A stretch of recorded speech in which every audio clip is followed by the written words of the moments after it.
하나님 감사합니다.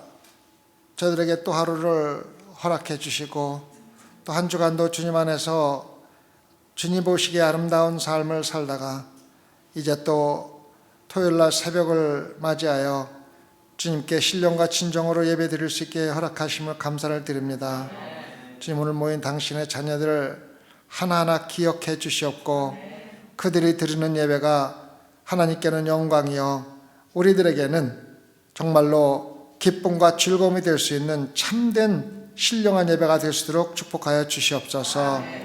이곳에 온 당신의 자녀들 단 한 명도 빈손으로 왔다 빈손으로 돌아가지 아니하고 마음속에 예수 그리스도를 담고 돌아갈 수 있도록 허락하여 주시옵소서. 감사하며 우리 예수님 받들어 기도드렸사옵나이다. 아멘. 우리 지희하고 나경이 새벽 예배 등록한 거를 환영합니다. 한 번 나오면 계속 나와야 돼요. 요한복음 11장 3절입니다. 내가 나의 두 증인에게 권세를 주리니 저희가 굵은 베옷을 입고 1260일을 예언하리라. 내가 나의 두 증인에게, 누굽니까? 하나님께서 하나님의 두 증인에게. 두 증인이라는 말은 신약과 구약에서 많이 사용되고 있습니다. 실질적으로 구약에서 어떠한 사실이 진실이라는 것을 밝히기 위해서는 반드시 2명 내지 3명이 증인이 돼야만이 그것이 진리라는 확인을 해주는 것으로 필요했습니다. 그래서 신명기 17장 6절에 보면은 죽일 자를 2사람이나 3사람의 증거로 죽일 것이요 한 사람의 증거로는 죽이지 말 것이며. 그래서 하나님의 말씀을 전할 때 단순히 한 사람이 가서 전할 수도 있겠지만은 그 당시의 문화나 풍습이나 모든 것을 미루어 볼 적에 한 사람이 가서 이야기할 경우에는 그 사람이 이야기하는 것이 잘못될 수도 있고 거짓 수도 있다는 것을 이야기해 주지만은 실질적으로 2명이나 3명이 갔을 적에는 그들이 함께 이야기해서 동조해서 이루어지는 대화가 그 말씀이 진리라는 것을 이야기해 주는 겁니다. 신명기 19장 15절에서 나옵니다. 사람이 아무 악에든지 무릇 범한 죄는 한 증인으로만 정할 것이 아니요 2 증인의 입으로나 3 증인의 입으로 그 사건을 확정할 것이며. 그래서 반드시 2명이나 3명이 함께 그 말씀이나 그 죄에 대해서 증거를 해야 그것이 사실이라는 것을 증명해 줬습니다. 예수님도 똑같이 말씀하셨습니다. 예수님도 마태복음 18장 16절에서 만일 듣지 않거든 한두 사람을 데리고 가서 2-3 증인의 입으로 말마다 증참케 하라. 지금 혼자 가서 사람들의 잘못된 것을 이야기하지 말고 2명 내지 3명 함께 가서 그 사람이 지금 어떠한 상태에 있으며 무엇이 잘못됐는지를 이야기하라고 말씀해주고 있는 겁니다. 그 다음에 마지막으로 누가복음 10장 1절에서 예수님께서 70인을 전도하러 보낼 적에 둘씩 짝지어서 보냈다고 기록이 되어 있습니다. 이후에 주께서 달리 70인을 세우사 친히 가시려는 각동각처로 둘씩 앞서 보내시며 2명씩 짝지어서 보냈습니다. 똑같은 방법으로 하나님께서 2 증인을 함께 보냄으로써 이 세상에 복음을 전할 때 그들이 전하는 복음이 진리라는 것을 증명해주고 있는 겁니다. 우리도 요즘에 전도할 적에 팀이 잘 돼야만 합니다. 2명, 3명 함께 협력해서 전도를 하면은 전도하는 효과도 크고 또 듣는 사람도 한 명이 와서 이야기하는 것보다는 함께 와서 얘기할 때 그 말씀의 신뢰도가 더 크게 되는 겁니다. 이번 소망교회 각 구역과 구역들을 보면은 요즘에 얼마나들 열심히 함께 협력해서 전도하는지 모릅니다. 한 사람이 오면은 그냥 온 구역들이 함께 각자 맡은 또 각자 하나님께 주신 달란트에 따라서 찾아가서 내가 받은 달란트를 전도하는 데 사용하고 또 함께 사용해서 오시는 분들이 정말 신앙생활 열심히 하도록 노력하는 모습을 볼 때 하나님께서 기뻐하실 거라는 생각을 많이 하게 됩니다. 우리는 항상 함께 하나님께서 함께 우리에도록 일하도록 두 증인을 하도록 우리에게 보여주고 있습니다. 그럼 두 증인의 태도를 우리가 한번 봅시다. 뭐라고 그랬습니까? 두 증인들이 저희가 굵은 베옷을 입고 있다 그랬습니다. 굵은 베옷. 지금은 한국이 어떤지 모르겠는데 제가 어렸을 때나 또 제가 한국에서 살았을 적에는 초상이 나면은 누가 죽으면은 베옷을 입고 손님들을 접대했습니다. 그래서 베옷, 굵은 베옷, 특히 굵은 베옷은 그 한국뿐만 아니라 이스라엘 동양 부분에서는 상당히 슬픔을 표현하는 거라든가 아니면 우리가 거기에서 괴로움을 표현한다든가 이러한 것을 표현할 때 굵은 베옷을 입었습니다.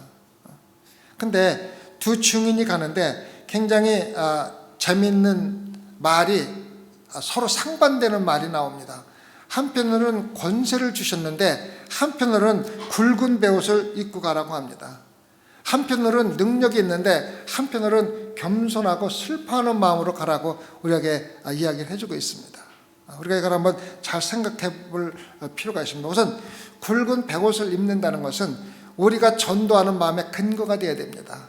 그 말은 뭐냐면은 죽어가는 영혼들, 구원받지 못한 영혼들을 보고 슬퍼하고 그들을 전도하고 싶은 마음을 가지고 전도를 하러 가야 진실이 드러나고 우리의 마음속에 나오는 전도를 할 수가 있지, 그냥 무조건 가서 전도해야 된다는 그런 마음만 가서 전도해서는 안 된다는 겁니다. 그래서 여러분들 마음속에 먼저 구원받지 못한 사람들에 대한 슬퍼하는 마음, 또한 겸손한 마음, 아무리 능력이 있다고 해서 그 능력을 가지고 자기가 자만해서 능력을 사용하는 것과 능력을 가지고 있으면서도 겸손한 건 전혀 다릅니다. 이 세상에서 가장 아름답게 보이는 사람이 능력을 가지고 있으면서도 겸손한 사람입니다. 자기가 많이 배우고 돈도 많고 또 힘도 있고 달란트도 많이 가지고 있으면서도 모든 것이 하나님에게 와서 하나님이 나에게 주신 것이라는 걸 알고 겸손한 사람들을 보면은 정말로 존경하지 않을 수밖에 없는 그런 사람들이 많이 있습니다. 거기에서 대표적인 예가 예수 그리스도입니다. 예수 그리스도가 누구입니까? 하나님의 아들입니다. 하나님의 권능은 우리가 어저께도 순종하는 마음에서 얘기했지만 하나님의 권능은 우리가 감히 상상할 수 없을 정도로 크신 분입니다. 태초부터 모든 것을 계획하시고 심지어는 나같이 아무런 쓸모없고 정말 몇억 가운데서 한 명인 나 같은 사람을 태초부터 택해서 세워서 구원받게 해줬을 때는 것은 하나님이 아니면 우리가 상상할 수 없는 일입니다. 근데 그것을 그렇게 하신 하나님이 실제 죄인인 인간으로 태어나서 모든 권능을 가지고 자기를 대적하는 사람을 멸할 수도 있는 능력을 가지고 있으면서도 겸손하게 십자가에 돌아가셨다는 것은 우리가 겸손 중에서 겸손을 배워야만 하는 하나님의 사랑과 자비와 은혜입니다. 그래서 이 세상은 우리가 조금 가지면은 나타내고 싶어하고 자랑하고 싶어하고 또 남에게 의시되고 싶어하는 것이 우리 본성인데, 우리 믿는 성도들은 권력과 능력과 권세를 가졌다 하더라도 특히 우리 믿는 자들에게 주어지는 가장 큰 능력이 뭡니까? 성령의 능력입니다. 성령이 누구입니까? 하나님입니다. 다시 말하면 우리가 하나님의 능력을 받았음에도 불구하고 우리는 겸손하게 죽어가는 영혼들을 불쌍히 여기고 그들과 함께 슬퍼하면서 그들에게 다가가는 것이 바로 우리들의 모습이 되어야 된다는 겁니다. 권세는 언제 사용해야 됩니까? 그들을 하나님의 복음으로 데리고 오는데 권세를 사용하는 거지, 나를 위해서 내 자랑하기 위해서 내 능력을 보여주기 위해서 권세를 사용해서는 안 된다는 겁니다. 그래서 여러분들에게 지난번에도 얼마 전에 제가 말씀을 드렸지만은 죽어가는 영혼을 보고 슬퍼하거나 그들을 불쌍히 여기는 마음이 없다 그러면은 내가 구원을 받았느냐에 대해서 한번 의심해 보라는 것입니다. 내가 천국과 지옥을 진정으로 믿는다면은 내 사랑하는 자녀들이, 내 사랑하는 배우자가, 내가 사랑하는 친구가 지옥으로 가는 모습을 보고도 아무런 감정과 느낌과 슬픔이 없다면은 여러분에게는 문제가 있는 겁니다. 그래서 여러분이 세상에 나가서 복음을 전도하기 전에 여러분 마음속에 먼저 굵은 베옷을 입으십시오. 얇은 베옷을. 저 영혼이 내가 구원하지 못하면 지옥으로 가는 모습을 보고 슬퍼하고 눈물로 기도하는 마음을 먼저 가지고 나가서 전도를 해야 된다는 것을 우리가 꼭 기억하시기 바랍니다. 야곱이 요셉을 잃어버리고 요셉이 동물에게 잡혀갔다는 소식을 듣고 굵은 베옷을 입고 슬퍼했습니다. 또 다윗이 요압이 아브넬이라는 장군을 죽였을 적에 그 말을 듣고 굵은 베옷을 입고 상해를 뒤따라가면서 슬퍼한 것이 바로 다윗입니다. 그 다음에 다윗이 하나님의 명령을 불순종하고 이스라엘 백성들의 숫자를 계수하고 나서 하나님의 사자가 이스라엘을 징계하러 내려왔을 때 그 죽음의 사자를 보고 베옷을 입고 그 사자 앞에서 슬퍼하며 통곡을 한 모습을 우리가 볼 수가 있습니다. 저는 먼저 죽어가는 모습을 보고 슬퍼하고 괴로워하고 또 그들을 건져내지 않으면은 정말 나에게 저주가 있을 것이라는 강한 사명을 가지고 우리가 전도를 한다면은 그 가운데 성령의 능력이 함께해요 그 사람을 전도할 수가 있는 것입니다. 그래서 우리는 반드시 먼저 죽어가는 영혼과 슬퍼하는 마음, 죄로 물든 세상을 보고 아파하는, 마음 아파하는 그런 마음을 먼저 가지고 있어야만 합니다. 요즘 교회들의 문제가 교회들은 성공하는 거에 굉장히 집중을 하고 있습니다.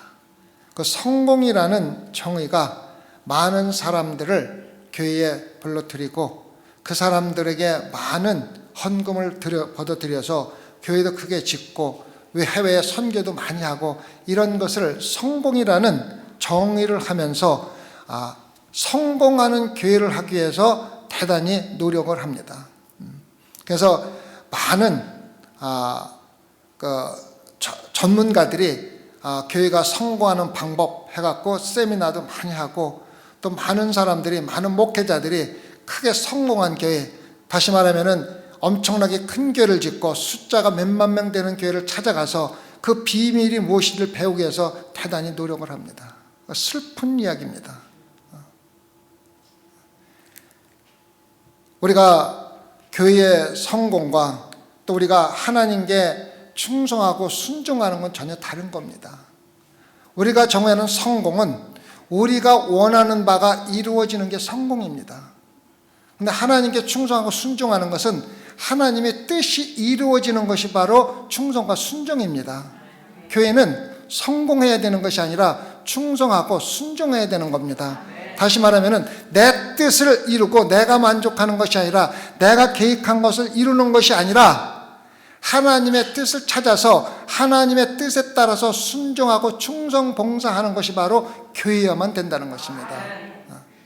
그래서 우리는 이것을 마음에 새겨두고 성공하는 교회가 아니라 충성하고 순종하는 교회, 소망교회가 되도록 기도하고 또 그렇게 여러분들이 신앙생활을 반드시 해야만 합니다.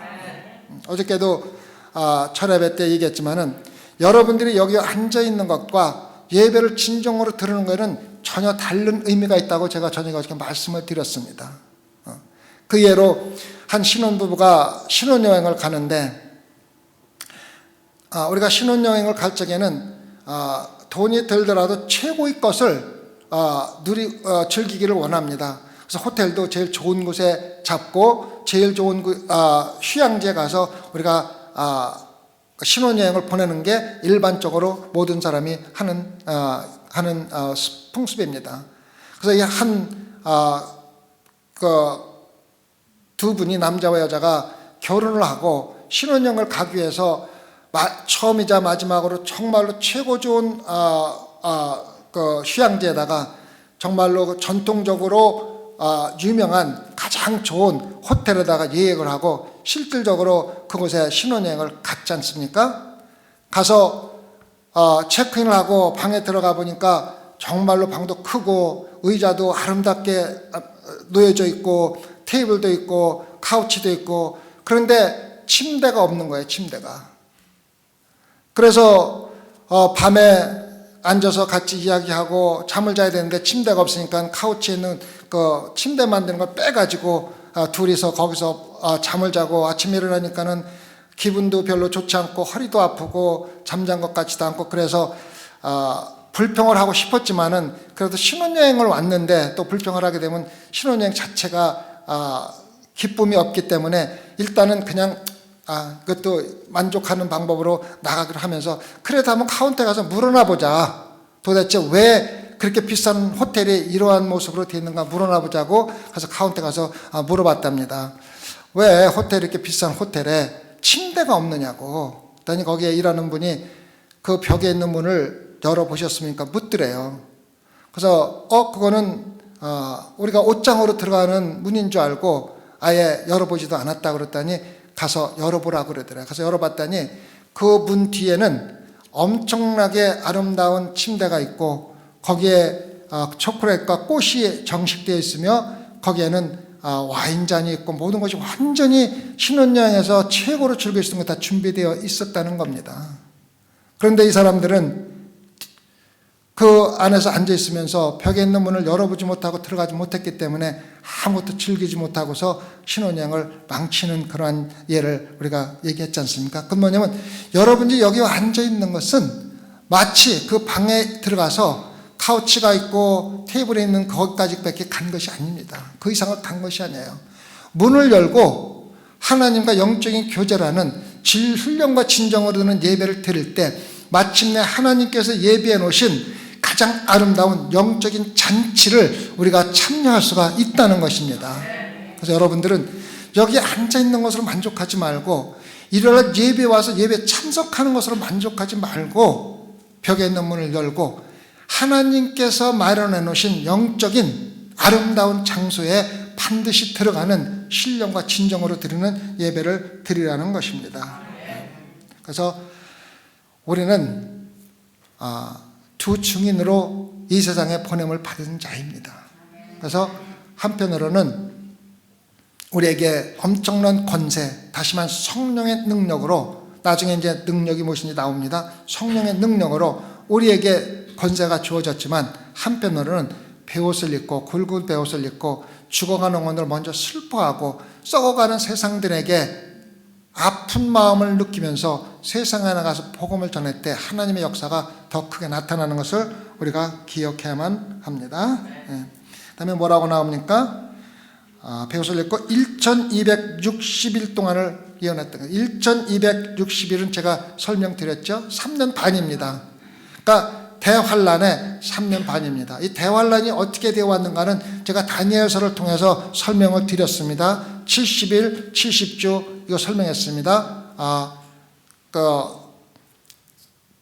이스라엘 백성들이 다시 성전을 재건하는 명령을 받기 시작해서 구세주인 예수가 태어나시는 날짜와 또 그 이후로 7년 환란날까지 전부 다 포함되어 갖고 7년인데 3년 반을 나누는데 바로 3년 반 동안에 되는 일어나는 일들을 우리에게 설명해 주고 있습니다. 근데 예언하리라고 됐습니다. 예언하라는 겁니다. 구약에서 예언은 하나님께서 앞으로 일어날 일을 선지자에게 알려줌으로써 선지자가 앞으로 일어날 일을 선포하는 것이 예언이었습니다. 근데 신약에서는 대부분이 예언이라는 것은 하나님의 말씀을 선포하는 겁니다. 다시 말하면 예수 그리스도가 구세주라는 것을 선포하는 것을 갖다가 우리는 신약에서는 예언이라고 합니다. 그래서 지금 이 예언자들이 지금 하고 있는 것은 너희들이 지금 회개하지 않으면은 엄청난 재앙이 앞으로 닥칠 것이고 그 재앙 뒤에는 반드시 지옥이 따라올 것이라서 선포하라는 것입니다. 선포하라는 것입니다. 그래서 마지막 3년 반이 우리에게 또 모든 백성들에게 주어지는 회개할 수 있는 마지막 기회입니다. 지난주에도 말씀드렸지만 목사님 왜 이렇게 7년 동안에 비참하게 이렇게 환난과 재앙을 주면서 그 말씀을 선포합니까? 지금까지 환난 전에는 우리가 좋은 방법으로 나가서 그 복음을 전하고 그들에게 좋은 소식을 전하고 그들에게 하나님의 은혜와 사랑을 계속 선포하는데 안 들어먹는 거예요. 그렇다고 예수님이 그들 다 올 때까지 안 내려올 수도 없는 거니까 예수님은 때가 되면 계획한 대로 내려오셔야 되는데 일반적인 방법으로 복음이 전해지지 않기 때문에 마지막으로 할 수 있는 마음은 이방밖에 없는 거예요.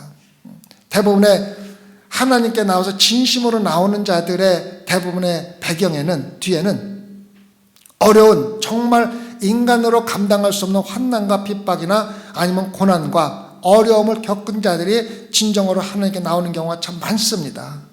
그래서 7년 환난 동에는 하나님이 할 수 있는 최악의 재난과 재앙과 고난과 핍박을 통해서 마지막 기회라는 것을 선포하는 것을 우리가 깨달아야만 합니다. 그래서 마지막 7년 동안에 가장 큰 재앙, 비참한 재앙이 오는 것은 당연한 것입니다. 왜? 그렇게 해야만이 마침내 최고로 악했던 마음이 조금이라도 회개할 수 있는 기회가 주어지기 때문이라는 것을 우리가 마음속에 두어야만 합니다. 꼭 우리가 그것을 마음속에 두고 복음을 전해야 된다는 겁니다. 그 다음에 4절입니다. 이는 이 땅의 주 앞에 섰는 두 감람나무와 두 촛대니, 두 감람나무와 두 촛대가 있습니다. 이 땅의 주 앞에, 주 앞에 섰는 두 감람나무와 촛대가 있습니다. 그래서 우리가 먼저 두 감람나무와 두 촛대에 대해서 우리가 먼저 이해를 해야 됩니다. 스가랴서 4장 1절과 14절에 보면은 수룹바벨이 이제 그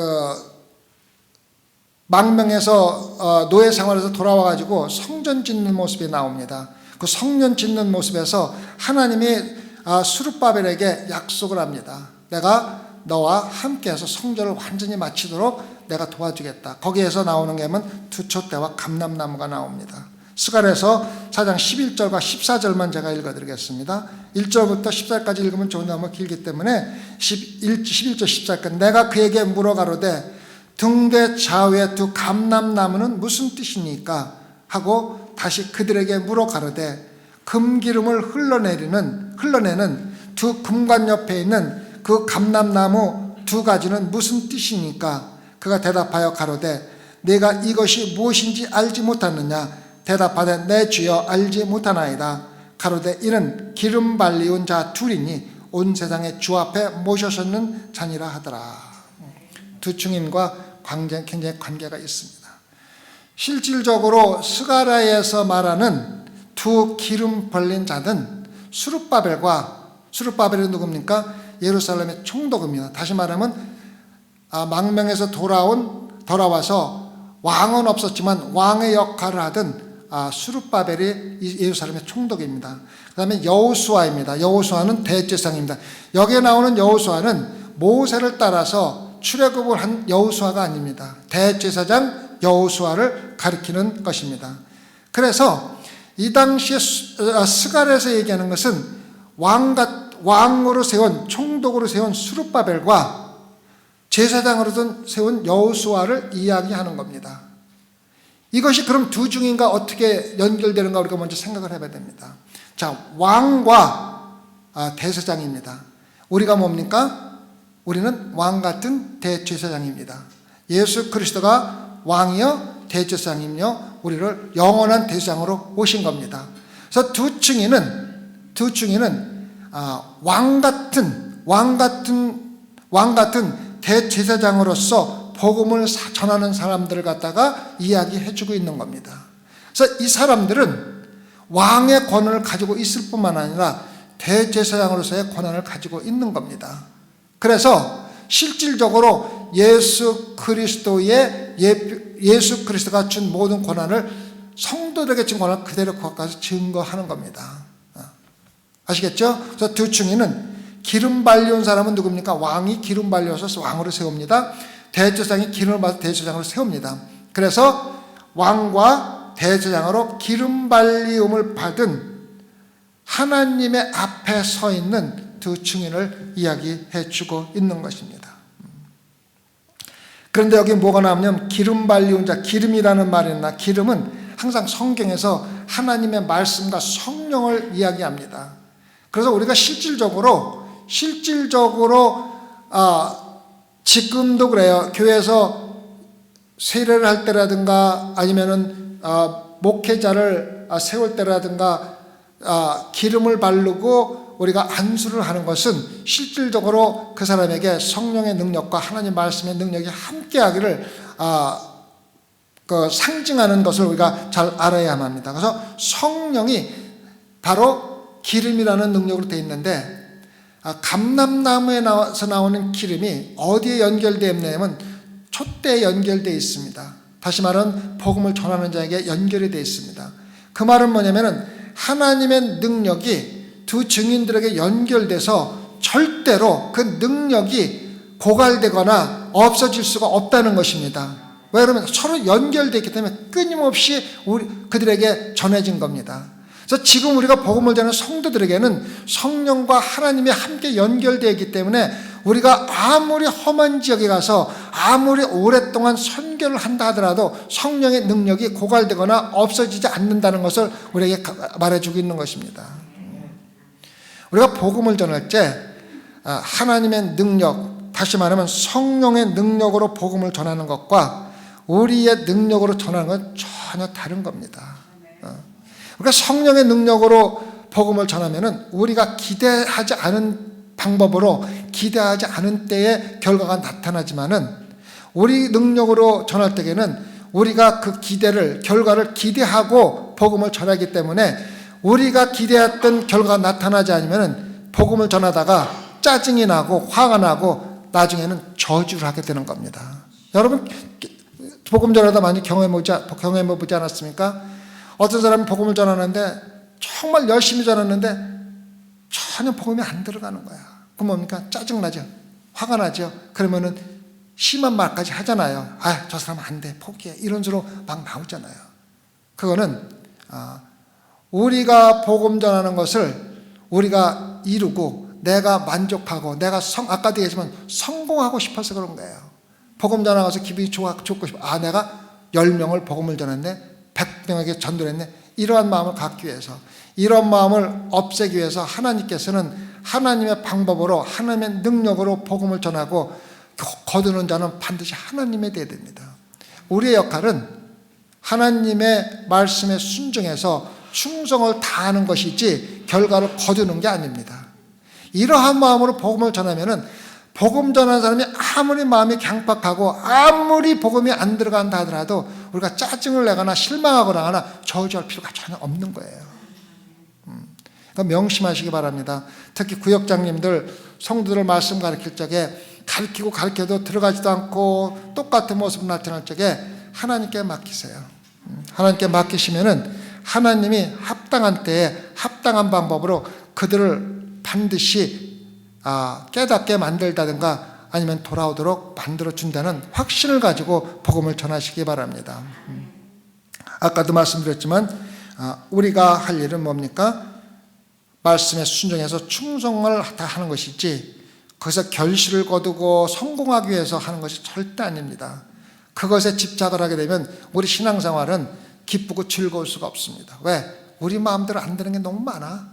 복음 전도에도 우리 마음대로 안 되는 게 너무 많아. 그래서 순간순간마다 성공하지 못하면 하나님 원망하게 되고 신앙생활이 기쁘지가 못한 거예요. 그러면 기억하시기 바랍니다. 순종하는 마음으로 충성 봉사하면 그것이 우리가 해야 될 모든 것입니다. 스가랴 4장 6절을 보면은 거기에 나옵니다. 스가랴 4장 6절을 보면은 자녀들이 증인으로 갈 때 성령의 능력으로 주었다는 것을 바로 이야기해주고 있습니다. 그가 내가 일러 가로되 여호와께서 스룹바벨에게 하신 말씀이 이러하니라. 그 당시에 스룹바벨이 하나님의 명령에 하나님의 뜻에 순종해서 충성스럽게 예루살렘 성전을 재건하고 있는데 그게 얼마나 어렵고 힘든 반항을 받는지를 이야기해 주는 겁니다. 하신 말씀이 이러하니라. 만군의 여호와께서 말씀하시되 이는 힘으로 되지 아니하며 능으로 되지 아니하고 오직 나의 신으로 되느니라. 다시 말해 성령의 능력으로만 된다는 것을 반드시 이야기해 주는 것입니다. 다음에 그 두 증인들의 능력이 구체적으로 5절과 6절에 설명이 되어 있습니다. 첫 번째, 만일 누구든지 저희를 해하고자 한즉 저희 입에서 불이 나서 그 원수를 소멸할지니 누구든지 해하려면 반드시 이와 같이 죽임을 당하리라. 자, 그러면은 증인들에서 입에서 나오는 불이 뭡니까? 우리가 이것을 잘 이해해야 됩니다. 이 말씀을 해석하는 방법은 두 가지로 해석을 할 수가 있습니다. 첫 번째는 실질적으로 두 증인들의 입에서 실질적으로 불이 나오는 것으로 해석을 할 수가 있습니다. 또 하나는 성경 구약 말씀에 근거해서 우리가 해석을 할 수가 있습니다. 에레미야서 5장 14절을 볼까요? 에레미야서 5장 14절. 에레미야서 5장 14절 보면, 그러므로 만군의 하나님 여호와가 이같이 말하노라. 그들이 이 말을 하였은즉 볼지어다 내가 내 입에 있는 나의 말로 불이 되게 하고 이 백성으로 나무가 되게 하려니 그들이 그들을 살리리라. 나의 말이 누굽니까? 하나님의 말씀입니다. 하나님의 말씀이 그 증인들에서 나오는 불이 되게 한다는 말씀입니다. 다시 말하면 그 불이 뭐냐면은 하나님의 말씀이라고 여기 분명히 설명해 주고 있습니다. 그래서 하나님의 말씀이 우리가 증거하는, 두 증인들이 증거하는 하나님의 말씀이 세상을 심판하고 지옥으로 가게 하고 천국으로 가게 하고 죽이고 살리는 결정을 하는 능력을 가지고 있다는 겁니다. 그래서 저는 이 말씀이 두 증인에서 나오는 불이, 예레미야서 우리가 항상 하나님의 말씀에 해석을 할 적에 구약에 나와서 설명된 말씀은 그 말씀으로 설명하는데 충분히 근거가 되는 겁니다. 만약에 예레미야서의 5장 14절에 없다 하면은 증인들에서 나오는 불은 실질적인 불을 해석할 수밖에 없습니다. 다른 근거가 없기 때문에. 그러나 여기서 나의 말로 너희들이 말하는 혀에 불이 되게 한다고 분명히 나와 있기 때문에 증인들이 쏟아내는 불은 하나님의 말씀으로 해석하는데 전혀 문제가 없습니다. 그래서 여러분이 말씀을 전하는 그 말씀의 능력이 그 듣는 사람들을 태워서 죽이고 살릴 수 있는 그러한 큰 능력이 있다는 것을 여러분들이 알고 있다면은 하나님의 말씀을 전할 적에 감히 우리가 얼마나 신중하게 말씀을 전하고 얼마나 담대하게 말씀을 전해야 되는 걸 우리에게 알게 해주는 겁니다. 여러분들 말씀의 능력은 실질적으로 듣는 사람의 골수를 쪼개고 그 사람들의 모든 것을 바꿔줄 수 있는, 거듭나게 할 수 있는 능력이 있으며 이 세상에 어떠한 무력적인 능력으로는 그러한 힘을 발휘할 수가 없습니다. 그런데 그 능력이 기름받은 두 감람나무와 하나님과 연결되어 있는 끊임없이 나오는 성령의 능력에 의해서 우리에게 주어진다는 것을 우리가 마음속에 두어야 한다는 말입니다. 그래서 우리가 하나님의 말씀이 바로 우리가 증인할 적에 불같이 나와서 듣는 자들은 마른 나무와 같은 겁니다. 그래서 우리가 말씀을 전할 때 그들의 핍박함들이, 그들의 마음의 허무함들이 그 불로 인하여, 말씀의 불로 인하여 태워질 수 있도록 담대하게 말씀을 전하시기를 부탁을 드리는 겁니다.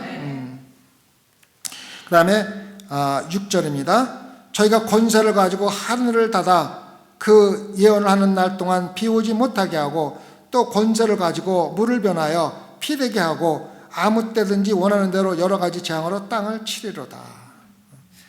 여기 말씀을 보면은 생각나는 두 사람이 있죠. 누굽니까? 우선 하늘을 닫아서 비가 못 오게 한 사람이 누굽니까? 엘리야죠. 그죠?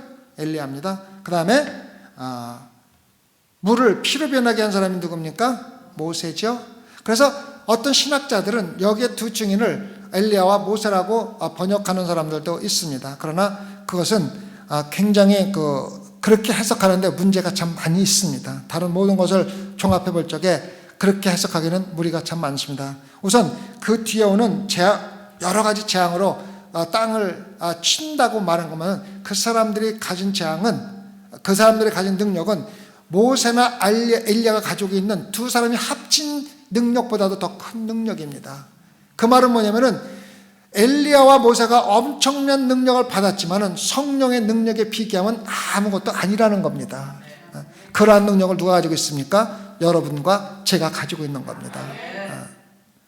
그러면은 우리가 한번 생각해 보자고요. 왜 하필이면은 엘리야와 모세의 능력을 이용해서 우리에게 그 능력을 설명해 주고 있는지 한번 다시 한번 2차적으로 한번 생각을 해보자는 거예요. 자, 모세가 한 일이, 재앙을 통해서 한 일이 뭡니까? 노예 생활에서 노예 생활하는 사람을 죄에서 풀어준 거예요. 그 말은 뭐냐면은 우리가 전하는 복음이 죄에서 노예대가 되어 있는 불쌍한 노예로 살아가는 사람들을 자유롭게 해방해 준다는 뜻을 우리에게 가르쳐주고 있는 거예요. 강을 피로 만들므로써 한 그 재앙의 한 원인이 뭐냐면은 이스라엘 백성들이 애굽에서 노예 생활을 하는 것을 풀어주기 위해서 한 거기 때문에 우리가 복음을 전하는 능력을 준 것은 이 세상에서 죄의 노예 생활을 하고 있는 그러한 사람들, 죄의 노예 사람이니까 우리가 물질의 노예가 되어 살아가죠. 출세의 노예가 되어 가죠. 죄에서 살아가죠. 맨날 가습하고 다니죠. 또 음란한 생각하게 되죠. 그럼 모든 것들이 뭡니까? 다 죄입니까? 복음은 그러한 죄에서 우리를 완전히 해방시켜 준다는 것을, 그런 내용을 내포하고 있는 겁니다. 자, 그럼 엘리야는 뭡니까?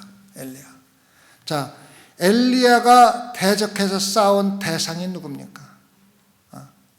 누굽니까? 아합, 이세벨, 또 우상을 숭배하는 모든 바알 제사장들입니다.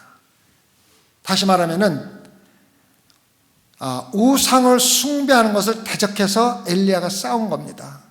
그래서 우리가 전하는 복음이 다른 사람들 하여금 세상에서 우상을 숭배하지 말고 예수 그리스도를 예배하고 경배하라는 그러한 의미로서 우리 엘리야를 여기다가 끌어다가 이렇게 설명을 해준 겁니다. 여러분 생각해 보세요. 우리가 살아가면서 여러분은 아합이라는 우상을 숭배하지 않기 때문에 나는 우상을 숭배하지 않다고 생각할지 모르지만 실질적으로 얼마나 많은 우상을 숭배하고 있습니까? 예수님이 그랬잖아요. 세상의 물질과 나를 동시에 섬길 수 없다. 그 말은 뭐냐면 세상의 물질은 뭐냐면 우상이라는 거예요.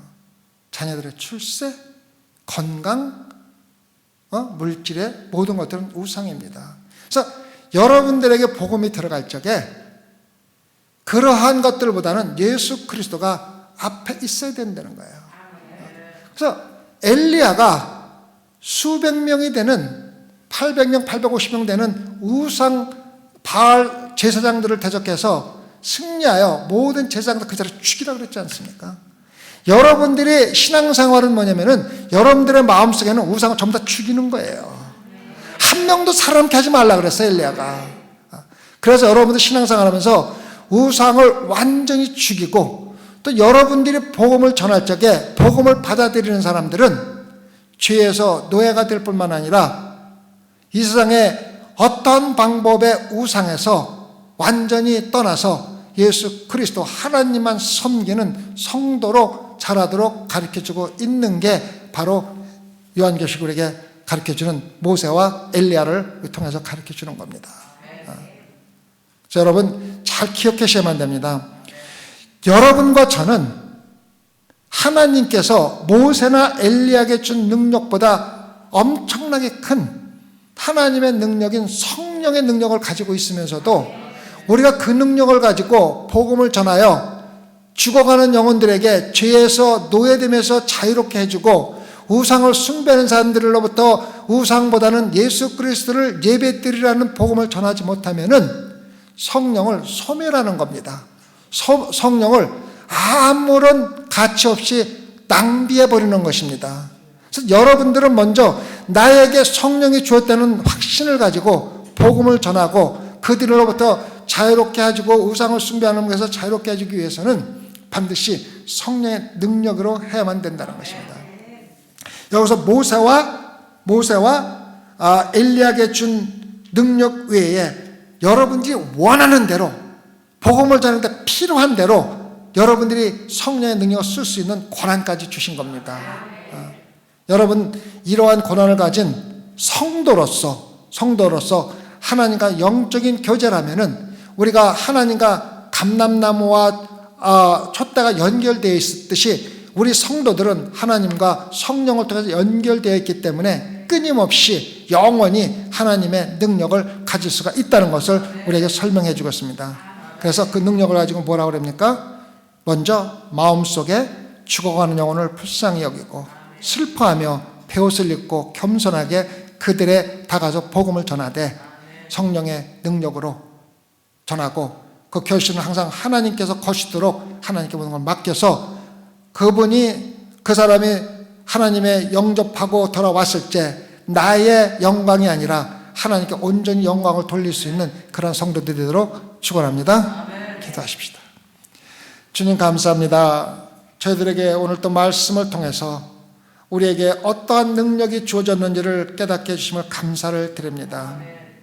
그러나 슬픈 것은 얼마나 많은 믿는 자들이 하나님의 제한할 수 없는 능력을 받았음에도 불구하고 아무런 사용하지 않고 소비하면서 하나님으로부터 성령을 소멸했다는 비난을 받고 있습니까? 소망교회 성도들, 특히 오늘 새벽 예배 참석하는 모든 분들은, 당신의 자녀들은 하나님의 능력을 가장 가치 있고 귀하게 사용하여 죽어가는 영혼을 죄에서 자유스럽게 하고 우상을 숭배하는 그들에게 예수 그리스도를 예배하는 마음을, 그러한 삶을 살 수 있도록 복음을 전할 수 있게 허락하여 주시옵소서. 그리하여 모든 영광은 하나님께만 돌릴 수 있는 당신의 귀한 자녀들로 삼아 주시옵소서. 감사하며 예수님 받들어 기도드렸사옵나이다.